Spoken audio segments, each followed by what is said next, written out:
जोहार आमर भाषाती आजिर खबर के आपण को स्वागत।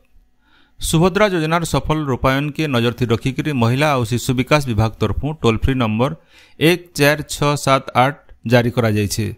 सखालार 6 बजे नु रातिर 10 बजे तक इ नंबर काम करवा। इ समय भितर लोक माने टोल फ्री नंबर के कॉल करी सुभद्रा योजना बाबदे सबु तथ्य बुझी पारबे बोली विभाग तरफु सूचना मिली छे।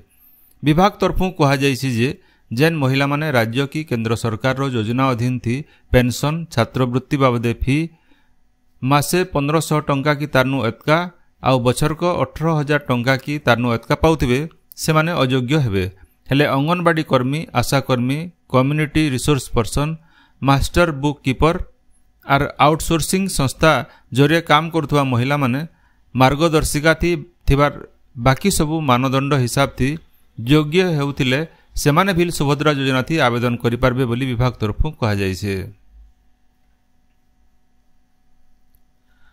अर्थ अभाव नु उच्च शिक्षा नु वंचित होतबार छात्र छात्री मानकर भविष्य लगी राज्य सरकार इ बछर नु स्नातक आ स्नातकोत्तर पढ़ुतबार छात्र छात्री को आर्थिक सहायता जोगाई देबे। एथिर लागि सरकारनकर तरफु गोटे योजना प्रस्तुत करा जाउछे बोली उच्च शिक्षा मंत्री सूर्यवंशी सूरज विधानसभा नु कहिसन। विधायक चक्रमणि कहरकर प्रश्नर उत्तर देकरी मंत्री कहिसन जे राज्य सरकार मुख्यमंत्री मेधावी छात्र प्रोत्साहन योजना ना थी गोटे संगठित योजना उच्च शिक्षा विभाग जरिए प्रचलन करिसन। इ मेधावृत्ति व्यासकवि फकीर मोहन भाषावृत्ति और गोपबंधु शिक्षा सहायता योजना के इ संगठित योजना भितर रखा जाइछे।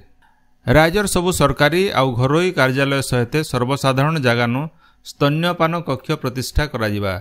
इताके नेकरी महिला और शिशु कल्याण विभाग तरफु राज्यर सबु विभाग अतिरिक्त मुख्य शासन सचिव, प्रमुख शासन सचिव, स्वतंत्र शासन सचिव और जिलापाल मानकु चिठी लिखा जाइछे।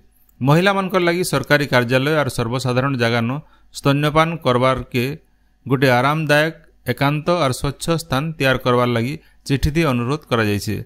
इटा हेले महिला कर्मचारी और साधारण महिला लाभ पाएबे। राज्य मधुबाबू भत्ता योजना थी 36,75,008 जन को भत्ता दिया जाउछे बोली सामाजिक सुरक्षा और भिन्नक्षम सशक्तिकरण मंत्री नित्यानंद गंड कहिसन।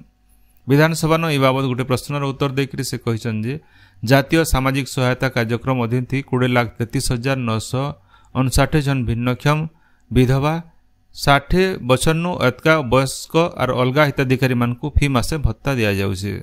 बलांगीर बरगढ़ महासमुंद डिविजन रो 2 जन माओवादी उत्तरांचल आईजी हिमांशु लालकर पाखे आत्मसमर्पण करिछन। सेमान हेले छत्तीसगढ़ बीजापुर जिल्लार अमिला ओरफ पूजा ताती आउ सुकमा जिल्लार रघु ओरफ साइतु पदम। इ 2 जन गंधमार्दन इलाका न गला केते बछर हेला माओवादी कार्यकलाप थी सामिल थिले। 2 कर ना थी नगद पुरस्कार घोषणा करा जायथिला। बरगढ़ जिला पुलिस कार्यालय न गला कैल ऊपर बेला पुलिस आईजी हिमांशु लाल और बरगढ़ एसपी प्रहलाद सहाय मीना घटना बाबदे पूरा सूचना देकर कहिसन जे गला 6 मास सेवा पुलिस तरफु गंधमार्दन इलाका न तलाशी अभियान चलीथिबार बेले बहुत परिमाण रो नक्सल सामग्री जब्त करा जायछे।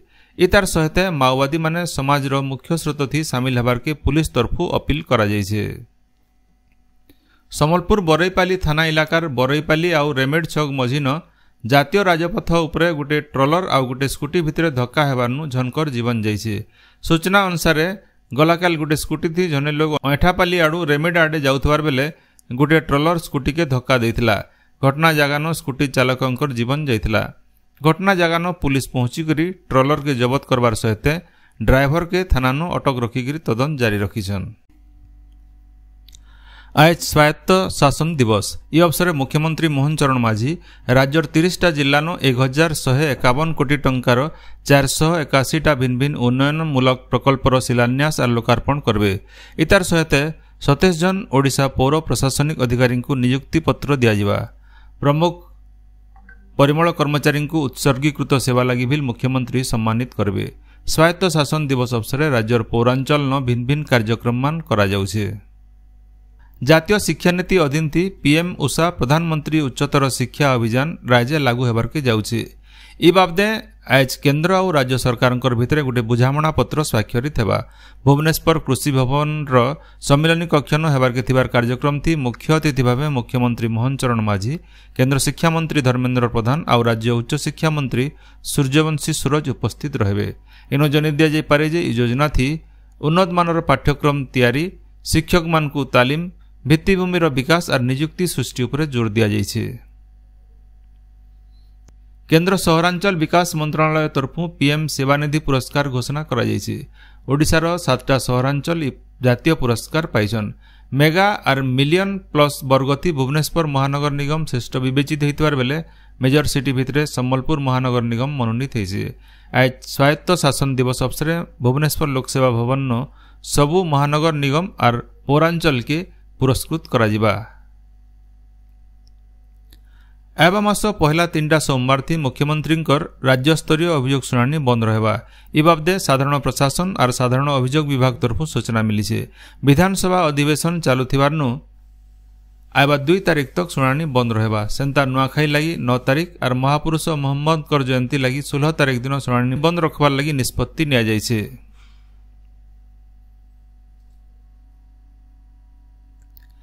राज्य सरकार तरफ नुआ अबकारी नीति जारी होइछे। आवा कालठानु इ नीति लागू हेबा। नुआ अबकारी नीति थी कहा जाइछे जे चलती आर्थिक बछरे राज्य नुआ मद दुकान नहीं खुले। सेंता बार न नाच की अनुमति नहीं दिया जाइथिबार बेले खाली गीत परिवेषण करि हेबा बोली कहा जाइछे। इतार सहित बेआईन मद कारबार के रुकबार दिगे कि मद पीबार बाबदे सचेतनता सृष्टि करबार लगी गोटे स्वतंत्र पांठी करा जाइछे।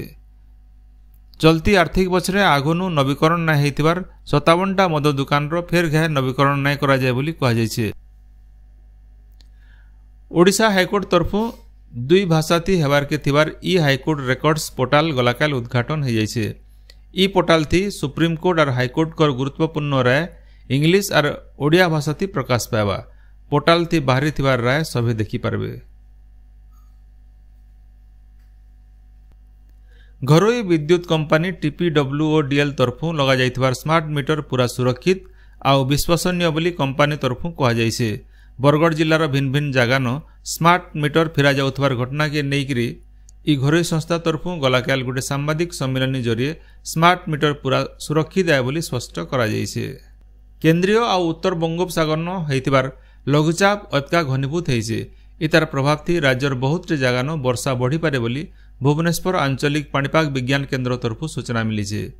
आज नुआपड़ा कलाहांडी सहित 5टा जिल्लान 7 नु 11 सेंटीमीटर तक वर्षा हो पारे बोली सूचना मिली। आपण माने सबुदिन सुनुछन आमर भाषा थी रेडियो खबर सम्बलपुरी समाचार। सम्बलपुरी समाचार बाबदे आपणकर मतामत देवार सहित ई काम के आगे जारी रखबार लगी तहक और सहयोग देवार के अनुरोध। आमर यूट्यूब चैनल के लाइक शेयर और सब्सक्राइब करुन आउ फेसबुक पेज के फॉलो करुन। जोहार।